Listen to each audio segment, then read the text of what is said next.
Welcome to Adopsi. Habis dengerin observasi, pergi eksekusi. Kalau di Yunani ada dewa Zeus, penguasa langit dan bumi, petir. Kalau di musik ada dewa piano, Yongki.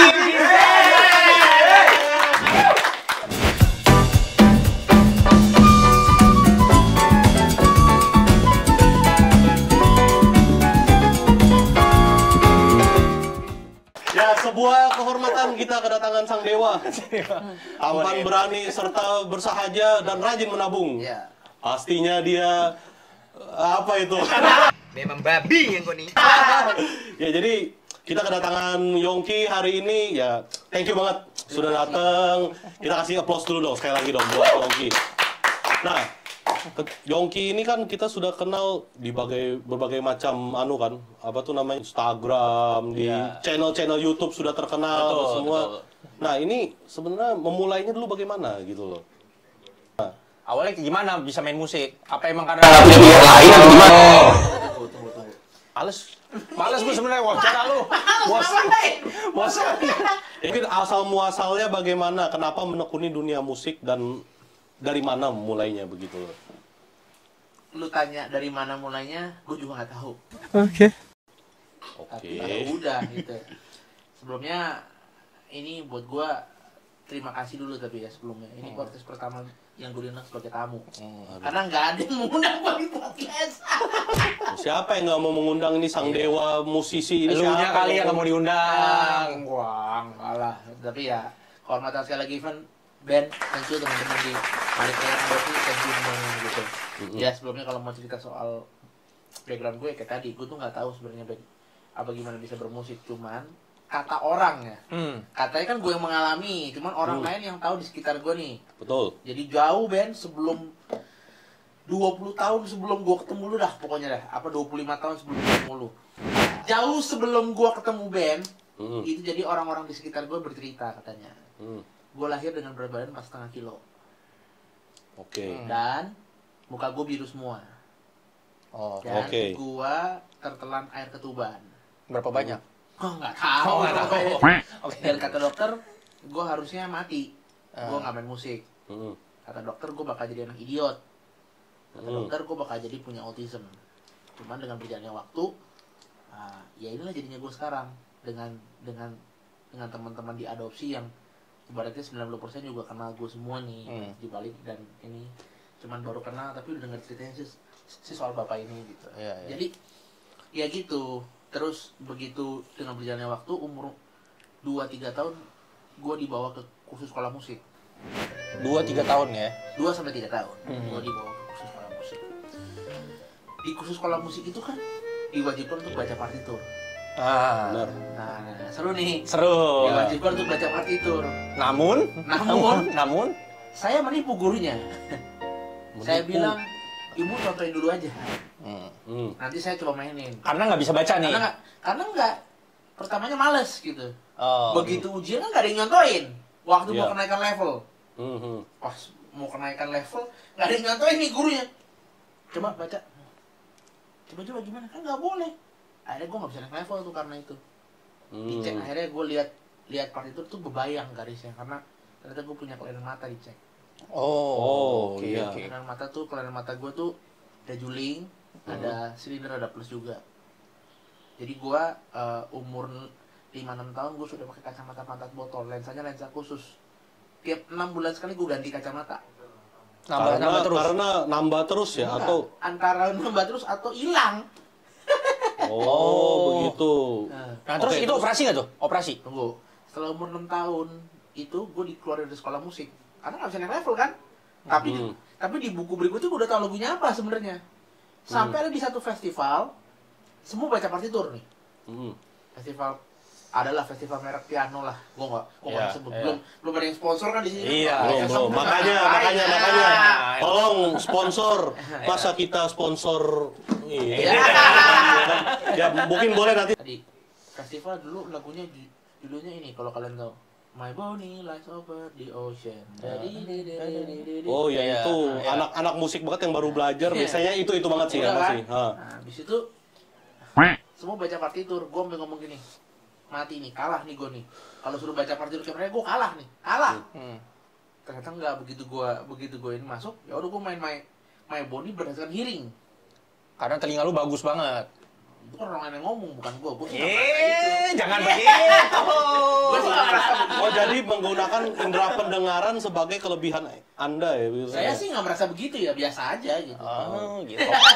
Sombong biasa. Terus udah nih, umur 6 tahun, gue pas disuruh main gitu, ternyata gue dapet juara 1 dong. Give applause you. Emang luar biasa, give applause. Tapi kan gue nggak bisa begitu. Dari umur 7, 8, 9 itu gue memulai karir gue di, bukan karir lah, belajar latihan musik paling bagus tuh di gereja. Ngiringin orang nyanyi, terus ngiringin orang tiba-tiba nyanyi gitu. Nah, terus udah nih, umur 6 tahun, 7 tahun, gue malah sempet les vokal waktu itu.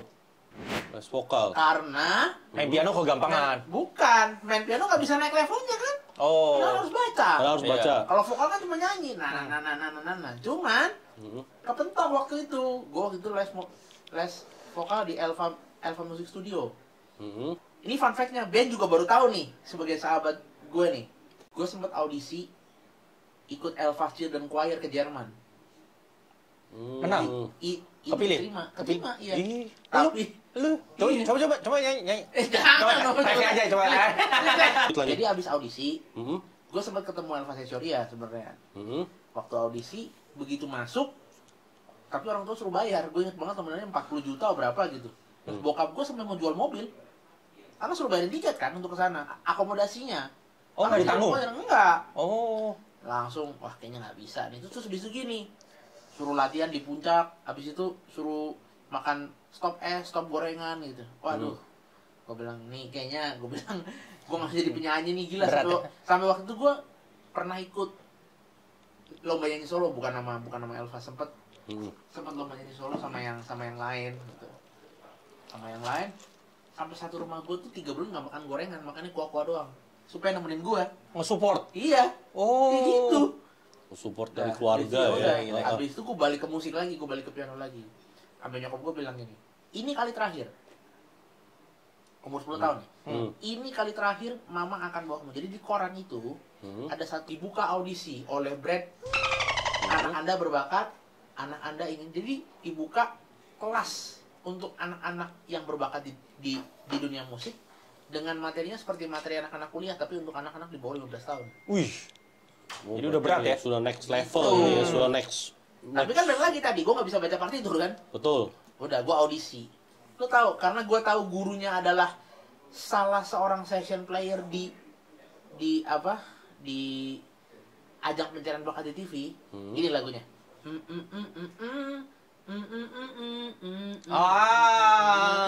Gua nggak nyanyiin karena itu menyebut merek. Belum sponsor kan? Indonesian Idol. Ya nggak apa-apa Indonesian Idol. Gua top. RCTI oke.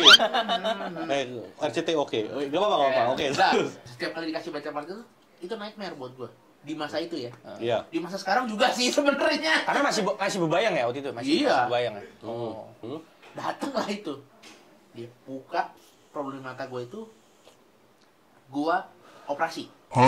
Umur berapa nih? 10 tahun. Oh, 10 tahun. Oke. Kelas 5 SD. 10 ke 11. Gue 3 bulan nggak boleh sekolah karena nggak boleh mandi waktu itu. Jadi abis operasi itu nggak boleh mandi. Jadi gini, air nggak boleh kena mata. Selama berapa lama? 3 bulan. Oh. Jadi gue mandinya cuma sini, ke bawah. Sama kalau mau keramas ke salon. Oh, karena kepala di gitu ya. Ribet juga ya. Ribet. Wah, ini habis itu ya udah. Nyokap gue bilang kayak tadi yang gue bilang, nggak ada alasan ya. Ini udah operasi mata, dibuka audisi kayak gini, ini jalan terakhir. Kalau kamu masih menipu gurumu dengan nggak baca partitur, ya udah. Jadi belajar baca dah tuh akhirnya. Enggak, belum. Ini audisi dulu yang tadi. Iya. Gue mainin lah. Ya, Indonesian Idol. Oke. Habis itu kasih partitur. Suruh saya trading. Mati saya trading. Gue cuma gini. Maaf Pak, saya nggak bisa baca. Oh, kamu bisa baca? Terus taunya cara main kayak gitu gimana? Ya udah denger aja, gue bilang. Denger aja Pak. Ya udah. Pas habis gitu ya udah selesai nih. Bilang, ya udah oke. Nanti dikabarin lagi ya. Gue kira mati nggak masuk nih gue nih. Udahlah, gue bakal mulai dengan ngamen-ngamen aja lah, dengan maksudnya jadi mungkin jadi gimana gitu. Ternyata minggu gue audisi, Selasa gue dipanggil audisi lagi ya gitu. Gue kira dikasih kesempatan kedua tuh. Waduh, tapi gimana cara baca partiturnya? Akhirnya gue belajar baca chord. Oh, baca chord juga nggak bisa, dikasih nggak bisa. Langsung dia bilang gini, kamu masuk ke sekolah musik itu, kami akan terima, tapi kamu harus punya 1 tahun waktu untuk belajar private dengan saya. Private-nya tuh belajar apa itu? Belajar not barok dan latihan drill skill. Padahal Jadi dengan belajar posisinya, ya sorry, ada kekurangan gitu untuk melihat, tapi ya harus belajar lagu. Tapi begitu. kan gue udah operasi mata, dan itu di operasi mata itu gue dapat mujizat. Harusnya operasinya untuk juling aja, tapi setelah ditarik otot matanya, plus minus silindernya hilang semua. Sampai sekarang tuh ya? Sampai sekarang gue nggak pakai kacamata. Oh, iya, benar-benar. Berarti memang Itu ya udah, nggak ada alasan lagi ya. Ya udah, di situ gue mulai masuk sekolah, sekolah musik dan sekolah kehidupan. Oke. 2006 SD kelas 6. 5 policy yang ada di budaya kelas itu. Kuping harus bisa dengar tanpa piano. Oke. Jadi kalau kamu nggak bisa dengar, kamu bisa dibilang gini sama coachnya. Rata-rata nih, kira-kira. Kuping apa cantilan panci? Panjangan doang gitu ya? Ada kuping, bisa dengar nggak? Gitu. Oke. Jadi harus bisa tuh. Di kelas itu harus bisa gini. Nah, apa notnya? Kalaupun nggak bisa, harus bisa baca. Yang kedua. Oke. Udah, Jadi yang pertama, kuping tanpa piano harus bisa. Yang kedua, harus bisa baca. harus bisa baca. Gurunya ngasih saya PR. Latihan sampai halaman 15 ya. Terus saya latihan minggu depan sampai halaman 17. Tiba-tiba Devon datang sampai halaman 20. Devon, kamu bisa sampai halaman 20. Padahal PR sama-sama cuma dikasih sampai halaman 15. Dari yang tadinya halaman 17 dipuji-puji, begitu kedengeran Devon bisa 20. Gurunya bisa ngomong ini. Dibanding-bandingin. Dongki. Tuh, Devonnya bisa sampai halaman 20 tuh. Lu nggak bisa lu, latihan dong gitu. ternyata persaingan politik tuh nggak cuma di kantor, ya. Jadi budak-budak korporat semacam Anda yang di rumah mungkin, atau enggak ya orang-orang yang kerja di perusahaan itu, ya politik tuh di mana-mana gitu ya kan. Persaingan itu di mana-mana. Persaingan di mana-mana, betul. 4. Harus menyiapkan waktu latihan. Minimal Oke. Budayanya minimal 3 jam. 3 jam sehari. Jadi gini, waktu itu kalau kita nggak pergi ke ulang tahun temen, itu kan umurnya kan gue udah mulai belasan dong, udah mulai ada ulang tahun teman, dinner apa. Sweet 17 ya kan. Orang kaya aja. tuh Makin biasanya. nggak pergi karena latihan, itu makin dianggap kayak martir. Polisinya adalah, kalau skill lebih bagus, ya you are the first. Oke. 4. 5. Yang kelima, pantang pulang sebelum padam. Tapi kan kalau kita lihat sekarang Yongki, ya kan, di YouTube channel, di Instagram, sudah banyak nih main sama musisi-musisi terkenal. Artis-artis ibu kota. Artis ibu kota. Maksudnya bakat gak diragukan dong, Ya maksudnya kita dengar Yongki ini kan perfect pitch, ya kan, punya pendengaran yang bagus, punya sense musik yang luar biasa. Salah satunya juga katanya pernah mengiringi banyak artis-artis ibu kota. Terutama nih, baju saya nih. Yes. Glenn Fredly, 25 tahun, nonton kagak, makanya. Asal muasalnya. Asal muasalnya. Nah, jadi lanjut dari tadi ya. Yo. Sedikit aja. Jadi gini. Dulu tuh ya, gue tadi nyambung dikit. Kalau misalnya latihan pribadi jam 10, abisnya jam 8, gue biasa terusinnya abis latihan sampai jam 10, jam 11 malam. Atau gue datang pagian jam 6 pagi.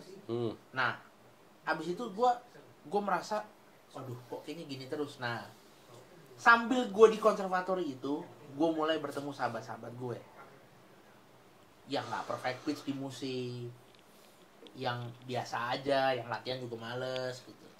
Itu gue anggap remeh. Oke. Itu gue anggap remeh, dan sampai akhirnya satu masa di lingkungan tuh gue dijauhin. Dan ini apresiasi buat gue sih, protesnya juga apresiasi. Gue mengapresiasi sahabat gue yang ini. Dia adalah sih? orang yang bertahan buat gue. Nah sorry itu sahabatnya juga tuh. Yang lagi guguk tuh sahabatnya juga. Sahabatnya Benny. Sahabatnya Benny. Nah Benny yang mana yang ini orangnya nih? Dia adalah salah satunya orang yang bertahan sama gue dan menyadarkan gue bahwa lu nggak bisa di ruang latihan terus. Coba kira-kira kamu tanya sama dia cara menyadarkannya gimana. Baru gue cerita abis tuh.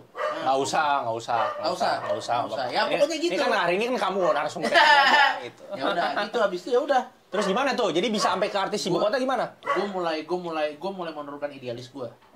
Oke. Yang tadinya 8 jam gitu. Gue coba latihannya cuma 1 jam. Oke, 2 terus? jam. Gue banyakin gaul, nongkrong. Yang ngajarin gue social life nih dia. Salah satunya. Oh, beliau ini ya. Beliau.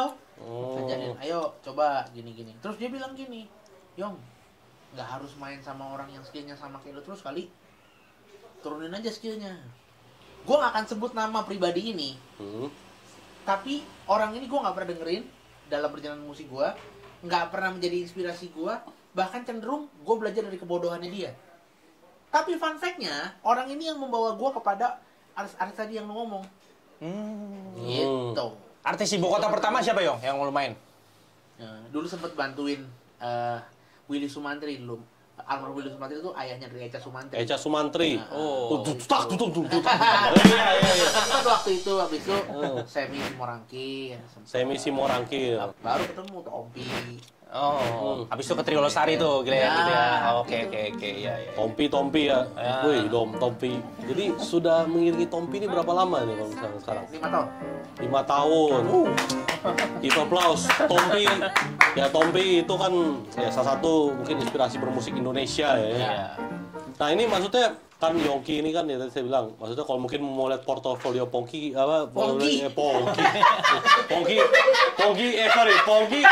Dulu saya juga pengen berkarir di dunia musik. Jujur saya nih, dunia musik. Drummer. Baca partitur bisa dong.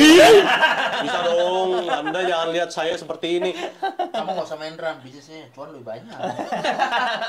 Ya, tapi kan seumur hidup kamu disiksa. Tapi paling nggak begini, maksudnya kita kan ya hidup seseorang nih kita pengen kadang-kadang tuh jadi entertainer. Ya, gue punya skill. Tips and triknya untuk jadi musisi profesional karena kita yakin gini loh. Dimanapun pasti ada namanya kendala. Kalau musisi itu apa? Supaya kita bisa kasih tahu juga nih ke ya orang-orang di luar sana yang lagi nonton kita nih. Ternyata musik tuh nggak segampang itu gitu loh. 3 hal. 1. Mengutip senior gue namanya Ibrani Pandean, musik itu sangat bergantung pada kasih karunia Tuhan. Kita nggak pernah punya bos, kita nggak pernah tahu kepastian job besok kita makan apa. Ya mungkin kalau orang kantor juga sama gitu, nggak punya kepastian. Cuma ada sekarang kalian tuh ada gaji tetap, ada jam sostek, ada BPJS. Yeah. Kita musisi nggak ada. Jadi kita tuh satu itu. Terus yang kedua, skill bukan segala-galanya. Untuk 10 tahun pertama skill adalah segalanya, betul. Oke. Tapi setelah skill itu kamu punya di tahap tertentu kamu harus beralih. Makanya gue nih sekarang lagi proses belajar untuk gini. Dari umur gue yang satuan ya sampai puluhan 20-an itu gue ngejar skill. Tapi gue nggak pernah dateng kalau orang lain punya Sweet 17 karena kebanggaan yang tadi di lingkungan yang tadi. Oh iya. Gitu. Nah, gue lagi mengejar ketertinggalan untuk hidup sosial gue. Gue berapa kali diskusi sama sahabat gue, Ben namanya. Ben, gue nanya. Yong, nggak salah kok lo waktu itu untuk awal menebus. Cuman sekarang ketika lo udah punya skill itu, ya lo tebus. Lo harus punya, maksudnya gitu ya. Lo harus menebus itu dengan sosial skill. Ya ini gue juga masih belajar. Nah, teman-teman mentor gue tuh adalah foundernya Adopsi. Skill 10 tahun pertama adalah segalanya, tapi setelah itu bukan. Oke. Terus yang ketiga, gue ini salah satu orang yang kena mentalnya cukup di musik. Jadi ini gue dimaki-maki. Ini gue cerita sedikit. Udah pernah diapain aja deh, coba. Zaman dulu di konservatori itu, kalau nggak bisa paling diginiin. Woi, kuping apa candran panci lu? Pakai dong, pakai. Mana hearingnya? Satu itu. Terus yang kedua apa? Kalau mainnya ini salah, kalau mainnya salah gini. Ini bolpen gurunya. Pak. Pak. Terus gini. Nih, jarinya gini. ini gue taruh bola di sini ya, gue bilang. Lu nggak boleh sampai gelinding bolanya. Oh, jadi bola di antara jari. Oh. Itu nggak boleh gelinding. Nggak boleh di antara jari tuh gimana? Nih. Oh. Supaya ininya mesti berdiri, karena kan kalau piano ini mesti berdiri. Jadi yang megang tuh daging, bukan kukunya. Oh, begitu. Zaman dulu kalau misalnya cewek-cewek gitu kan suka pelihara kuku kan, pelihara kuku. Iya. Teman gua ada yang pelihara kuku, kan bunyi-bunyi tuk tuk tuk tuk tuk Iya. tuk tuk. Gua bilang gini, "Wih, kok ada bunyi tambahan tuh?" Itu maksudnya ngeledek tuh. Sarkas tuh. Jadi nggak boleh. Oh. Lu harus kuat sama mental. Maksudnya gini, dari kecil makanya kenapa gue bisa bilang mental gue agak kena nih makanya. Jujur pemulihan mental gue tuh ada teman-teman adopsi ini sebelum mereka punya adopsi. Ya. Maksudnya Circle NT lah ya. karena gue digituin orang satu itu terus begitu dulu kalau zaman gue nggak on time karena didikan Jepang, Bo. Oh ya. Latihan jam berapa? 10. Jakarta ini kan kota macet ya, Bos. Ya. Iya kan? Lu datang jadi sengaja jam 10 kurang 2 menit orang Jepangnya itu berdiri depan pintu. Kurang 2 menit, kurang 1 menit, kurang pas jam 10 ditutup pintunya. Ceng. Begitu ada yang datang 10:05 dia sengaja. Jam berapa ini? Jam berapa ini? Gitu. Pantes, ente dulu suka begitu kalau ada pemain telat latihan. Jam berapa nih? Terus gitu kalau misalnya gue nggak bisa, gitu aja nggak bisa. Katanya profesional, gitu. Gue bisa begitu. Tapi gue sudah profesional, lu tahu gue ini bisa gitu loh. Cuma kan hinaan itu yang kadang kan Jadi bikin down ya. Karena metal itu standar musik gue jadi tinggi. Tapi di sisi yang lain gue belum matang. Jawab cepat. Bakat atau latihan? 70-30 70-nya apa? bakat. 70 bakat, 30 latihan. Kenapa gitu? Jadi gitu. Latihan itu sekarang, kalau dulu latihan itu gue nganggap bahwa supaya gue bisa nyaingin orang gitu. Sekarang tuh latihan tuh bentuk syukur gue. Oh. Atas bakat yang Tuhan kasih. Siap. Nah pertanyaannya, kalau orang yang nggak berbakat, kan tadi bilang bakat 70, latihan 30. Kalau misalkan orang yang nggak berbakat, nggak bisa dong di musik. Atau bisa? Bisa tapi nggak akan sebesar orang yang punya bakat. Orang yang punya bakat itu ada sisi yang ada yang kita nggak punya daripada orang normal. Yong, makanya Tuhan itu adil. Orang-orang yang suka ngeliatin Tuhan itu Tuhan tuh adil. Yongki itu bagus mainnya, tapi dikasih Tuhan kayak orang gila, kayak idiot, mampus lu. Iya. Terus dia ngomong gini gue, he is as word as his genius city.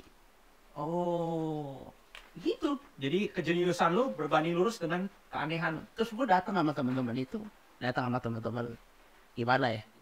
Tuhan itu adil. Iya betul Tuhan itu adil. Cuman lu bukan berarti nggak bisa kan untuk ngejar sosial, untuk mengejar ketertinggalan sosial skill lu. Oh iya, makanya jadi gue bilang Tuhan itu adil. Iya sekarang. Jadi anak-anak yang latihan mungkin spend waktunya harus lebih banyak untuk latihan gitu, orang-orang yang nggak berbakat. Tapi kita orang-orang yang berbakat harus spend time untuk yang lain. Jadi sebenarnya sama aja ya? Iya. Sebenarnya sama aja ya? Karena Tuhan itu adil. Oh, oke. Nah kalau dulu awal-awal itu mulai bermusik berapa emang dibayar orang komunitas Iya, musisi? pertama kali dibayar. Dibayar bermusik itu berapa kali? Berapa kali? Berapa rupiah? Jadi gini. Kita kan ujung-ujungnya duit kan, perlu duit kan, lu Iya. bermusik apapun Jadi perlu kita duit. boleh ya, berbagi ya. Boleh. Waktu gue SMP gue nggak bisa baca partitur itu. Jadi zaman itu di grup konservatif itu kita bikin grup untuk memperkenalkan sistem pendidikan dari brand ini. Oke, terus? Jadi zaman dulu gue tuh rutinitasnya Senin sampai Jumat sekolah. Rabu itu gue dijemput bokap gue. Jadi bokap gue adalah salah satu orang yang berjasa juga. Bokap gue nggak bisa main musik, cuman dia nganterin dari sekolah gue sampai ke Tempat les? tempatnya, habis itu nganter pulang lagi. Oke. Jadi tempat les gue tuh les dari jam 4 sore sampai jam 9 malam. Ya itu materinya kayak materi kuliah. Makanya begitu gue masuk kuliah, biasa. Oke. Dah, habis itu gue dibikin grup untuk kenalin brand ini. Jadi Senin sampai Jumat itu gue sekolah, dengan Rabu tentunya gue pulang dulu, maksudnya pulang langsung ke konservatori. Jumat malam gue juga ke tempat yang sama untuk latihan. Sabtu Minggu gue show. Oh, oke. Terus hasilannya? Pertama kali dulu. Pertama kali. Biar tahu pertama kali berapa sih dibayar? Profesional. Iya. Rekaman atau live musik? Apa aja ya? Ya apa aja, mungkin awal-awal gini, kita kan mau ngajak nih teman-teman yang nonton kita ini, ya gue tahu pasti orang-orang yang nonton kita ini ada yang musisi. Betul. Atau Ya, pengen jadi musisi. Pengen jadi musisi, ya meskipun kalau karena tadi udah dibilang sama Yongki tadi kan ada perlu namanya bakat. Ada yang perlu namanya bakat, ada yang perlu namanya juga kerja keras. Lu punya bakat deh, gue pengen mulai nih. Ya, lu bisa hidup gak sih dari bermusik Iya, gitu loh? pengen tahu aja nih. Pengen tahu aja berapa sebenarnya awal. Gue pertama kali dibayar 1 juta. As a profesional. Oh. Kalau sebelum profesional pernah apa? Iya. Mungkin live musik atau nggak jadi band pembuka atau apa gitu pernah nggak? Belum profesional berapa? Pertama kali inget nggak? Cuman pelayanan, kalau pelayanan mah nggak dibayar lah. Ya. Yang di luar pelayanan? Pelayanan. Yang di luar pelayanan? Pelayanan. Berat ya bos ya? Berat. Yang di luar, oh enggak, itu pelayanan cuma buat supaya kita ini aja disadarkan untuk bertobat. Karena oh karena iya. bikin dosa terus ya, Pak. Iya. Berapa? Di luar pelayanan? Di luar pelayanan Di luar apa pelayanan gitu berapa loh? ya? 1 juta. Itu udah pertama kali? Iya. Pertama kali? Iya loh. Ya memang Anda berbakat sih soalnya. Anda Enggak lah, biasa aja. Oh. Tapi emang kalau misalnya apa band-band yang diundang begitu, contoh dulu kan band yang diundang kan, bener nggak? Band yang diundang, memang bayarannya tuh bisa sebesar itu atau emang biasa kalau pengalamannya Yongki nih ada pernah denger, oh band-band cuma dibayarin, cuma dikasih kotak makan atau apa gitu, Minum. ada nggak sih sebenarnya gitu? Ada, tapi kalau gue puji Tuhannya brand yang bayar soalnya. Oh, brand yang bayar. Jadi di kota jadi tuh gue gini, apa Van? Lu salah kalau lu bertanya pertama kali dibayar 1 juta itu, tapi itu nggak mulus. Setelah gue cabut dari brand itu karena gue merasa hidup sosial gue harus lebih diperbaiki, maksudnya gue harus lebih bergaul. Itu karena salah satu yang mengusulkan gue harus cabut tuh ini. Lagi nih, ini headfish gue nih, ini mentor gue nih. Lingkungannya kurang kondusif. Jadi mungkin secara skill ditempa bagus, cuma mungkin secara attitude-nya ya itu kayak orang telat dimarah-marahin sama dia. Oh, karena zaman dulu dia juga pernah kena sekali sama gue. Iya. Lu berasa udah jago lu, men. Gitu. Kayak gitu orangnya kayak gitu, Bro. Gue gitu. Kalau ukurnya semuanya skill Ya, gitu. kita harus menggabungkan berarti dengan bakat, kerajinan, kedisiplinan itu Yes, paling penting. and Ya itu- nggak sih? Dan empat pergaulan. Pergaulan. Ah. Pergaulan yang baik membawa kamu ke sesuatu yang baik. Yes. Pergaulan yang buruk, pergaulan buruk bukan menjadikan kamu musisi, Biasanya baik. menjadikan kamu mis. Iya. Oh iya. Pendek-pendek Tapi aja. kalau awal-awal kan 1 juta dibayar ya kan 1 juta. 1 juta itu show-nya terus-terusan atau enggak? Terusan. Terus-terusan setiap minggu. Hampir tiap minggu. Tiap minggu berarti kurang lebih ya. Anggap kita Sebulan. jeleknya seminggu sekali lah ya. Iya. Jadi 1 gini. juta 4 juta. Nih gue cerita. 1 juta tuh bersih. Jadi waktu itu gue zaman itu masih pakai putih abu-abu lah waktu itu kan. Oh. Putih abu-abu. Zaman itu kalau gue show itu pasti nginep di hotel bintang 4 pastinya. Oh iya. Minimal. Minimal. Pesawat Garuda.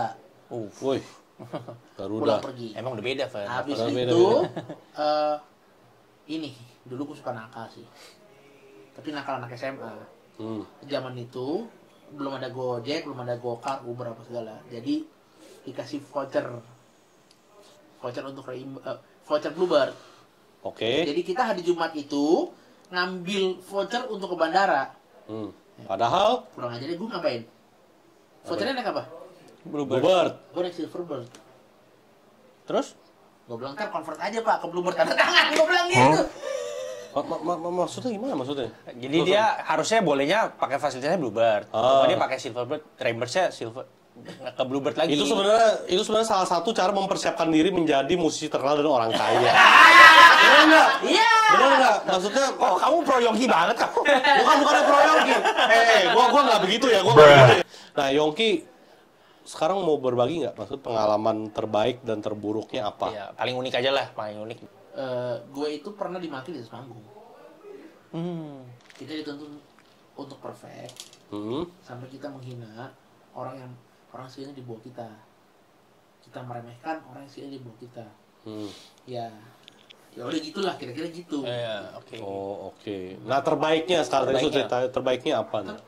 Terbaiknya. Topnya pernah main sama siapa nih? Topnya gue pernah main sama idola gue, David Foster namanya. Di akhir itu Internasional, Bro, internasional. David Foster.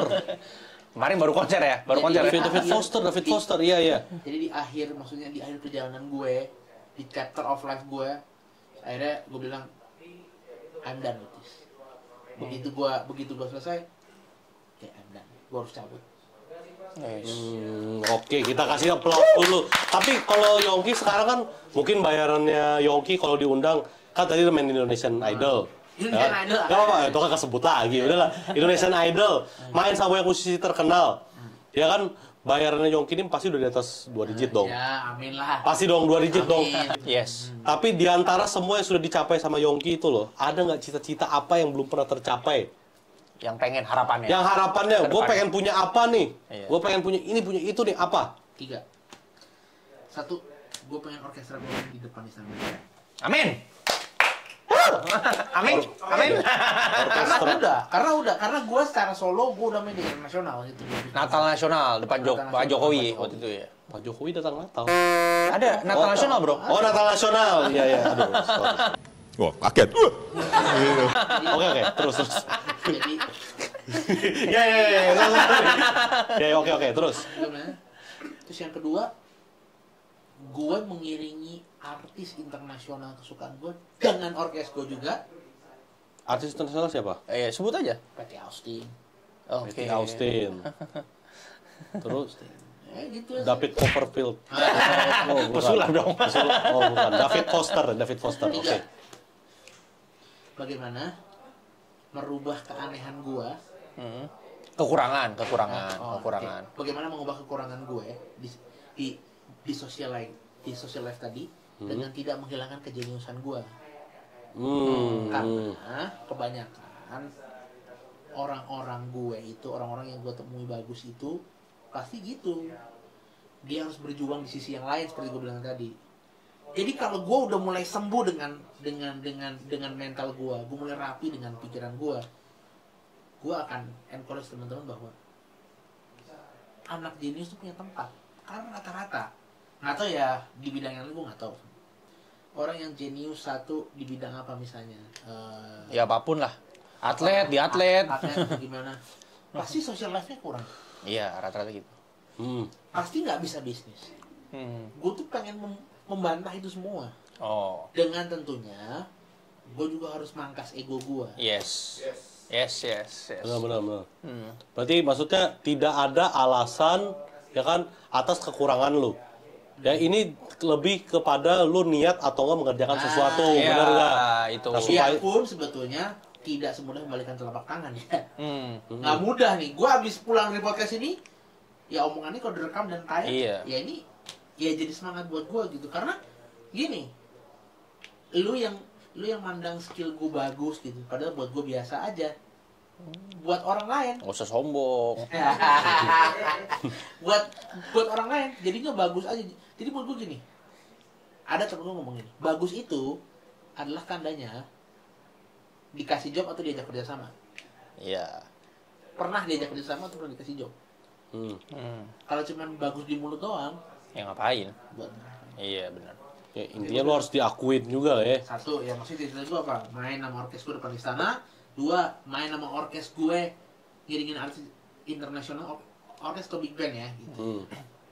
Terus yang atau beserta dengan show-nya gue jadi MC atau apa. Iya. Atau yang ketiga, ya gue bagaimana merubah maksudnya gini, keanehan dalam kejeniusan gue. Pokoknya kita kasih tepuk tangan dulu untuk Thank you Yongki. Thank you banyak ya, all the best for you. Semoga cita-cita yang tadi disebutkan bisa tercapai dan semakin sukses. Amin. Kita hari ini sama Yongki banyak belajar, belajar. Kekurangan adalah bukan alasan lu untuk tidak belajar. Yes. Ya, jadi lu punya bakat juga, kalau lu nggak belajar, you have nothing. Betul. You are fucking nothing.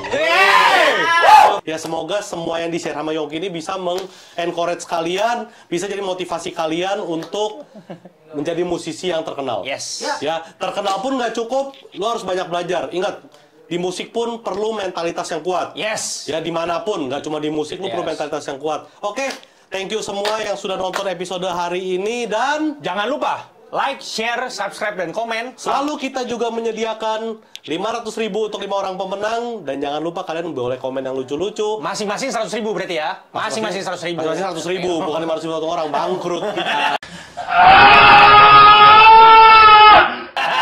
Bangkrut kita. Tapi untuk teman-teman, silakan komen yang lucu-lucu. Silakan komen pengalaman kalian jadi musisi atau kalian mulai jadi musisi, kalian pernah manggung-manggung, pensi, ada kejadian lucu. Tulis aja semuanya di sini. Tulis semua. Kita akan sediakan komen terbaik 100.000 untuk 5 orang pemenang, total 500.000 rupiah. Sampai jumpa di podcast selanjutnya.